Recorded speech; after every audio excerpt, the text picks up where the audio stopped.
being something that something good happens to you and you show gratefulness to Allah. In fact, we even say something bad happens to you, find the good in it and be grateful to Allah. That's what we say.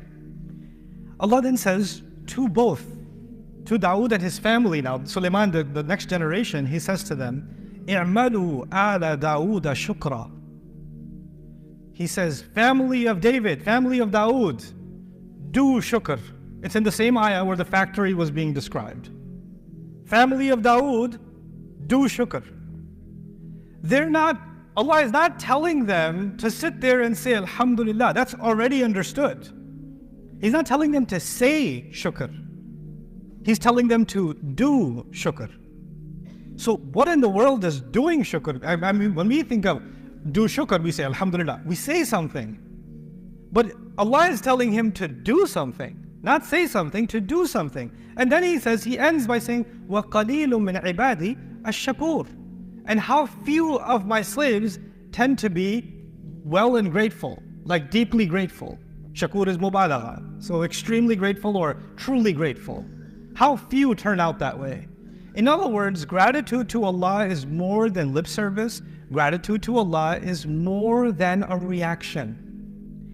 Allah is inspiring both of these prophets to produce something, to take the resources that they have, melt them, make them into precise cuts, turn them into something else, build and build and build. And that building, that act of building and developing, that act that is going to go far beyond their lifetimes.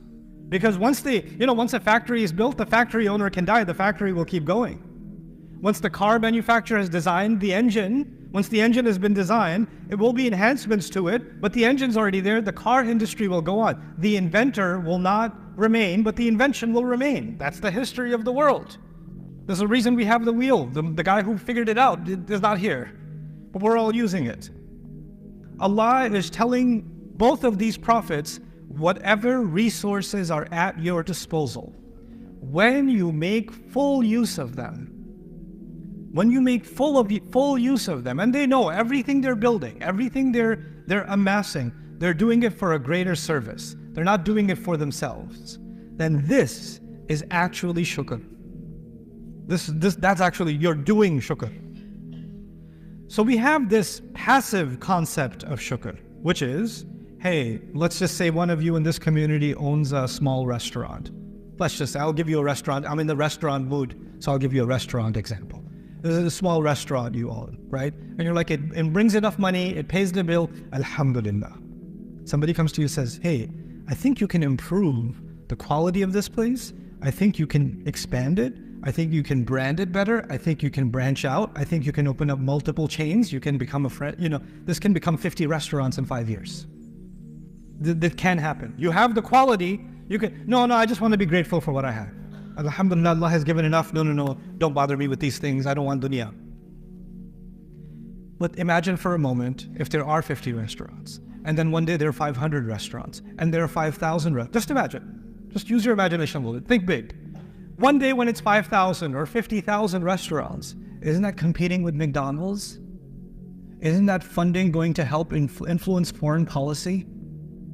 Isn't that going to influence how a campaign is going to run? And a political campaign is going to run? Isn't that going to replace the need for standing outside of an embassy and yelling and screaming and then laughing sitting inside? Is that not going to replace it? Is that when you're building something, if you're building it for yourself, if you want to build yourself a nicer house with a bigger restaurant, you're going to get a nicer car. It's still a car. It's still got an engine. It's still got a seat. It's still got a steering wheel. It's just a nicer steering wheel. It's just a little cushier seat, but you're still sitting on it. You can't cut it open and feel the material inside.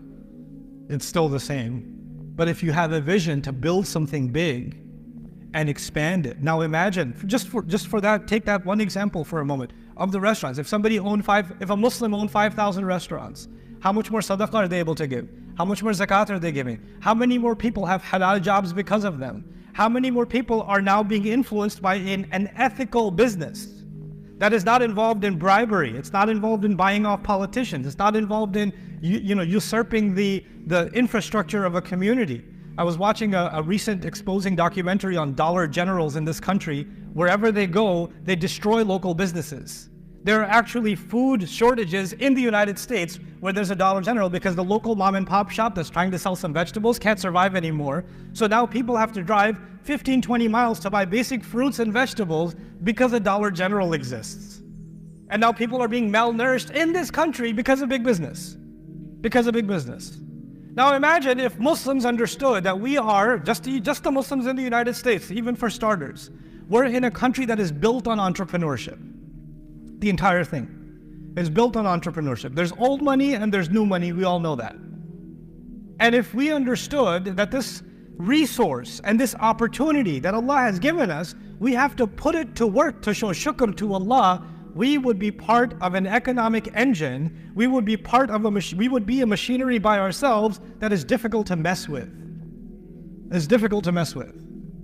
This is something Allah taught us in the Quran. You can't just be grateful, you have to do grateful.